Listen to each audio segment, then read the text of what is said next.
បិសាចឬក៏វិញ្ញាណដែលញ៉ាំងឲ្យចិត្តមនុស្សគឺគិតខ្លីចង់ចូលទៅព្រៃនោះដើម្បីធ្វើអត្តឃាតនៅក្នុងព្រៃនោះថ្ងៃនេះ120 second នឹងនាំទាំងអស់គ្នាឲ្យស្គាល់ព្រៃអត្តឃាតមួយនៅប្រទេសជប៉ុននៅជើងភ្នំហ្វូជីមានព្រៃមួយមានឈ្មោះថា Ekigahara ឬក៏ Suicide Forest វាគឺជាព្រៃដែលមានដើមឈើធំដុះបិទបាំងពន្លឺព្រះអាទិត្យចែងចាំងចូលទៅក្នុងព្រៃនោះហើយវាគឺជាទីតាំងមួយដែលល្បីល្បាញនៅប្រទេសជប៉ុនដែលមានករណីឃាតកម្មជាច្រើនបានកើតឡើងនៅទីតាំងព្រៃនោះផងដែរនៅក្នុងឆ្នាំ2003គេបានរកឃើញសាកសព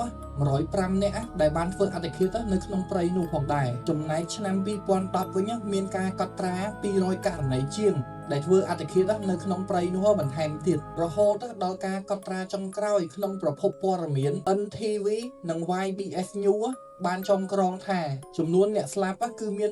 215នាក់នៅក្នុងឆ្នាំ2023ហេតុអ្វីបានជាប្រជាជនជប៉ុនចូលចិត្តទៅធ្វើអត្តឃាតនៅក្នុងព្រៃនោះប្រជាជនជប៉ុនបាននិយាយថាវាគឺជាទំនាយតាំងពីបុរាណដែលព្រៃនោះគឺមានទំនាយអរូបីដែលមានបិសាចឬក៏វិញ្ញាណដែលញ៉ាំងឲ្យចិត្តមនុស្ស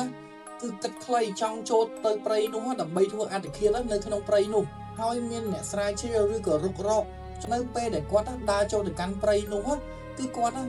ដូចជាមានលឺសូរសំឡេងនរណាគេដើរពីខាងក្រោយគាត់តែពេលដែលគាត់បែរទៅមើលបានឃើញស្រមោលអ្វីម្យ៉ាងគឺរត់យ៉ាងលឿនរត់ទៅក្រោយដើមឈើគឺបាត់ស្រមោលឈឹងតែម្ដងហើយវាក៏ចោទជាចម្ងល់មួយដ៏អាចកំបាំង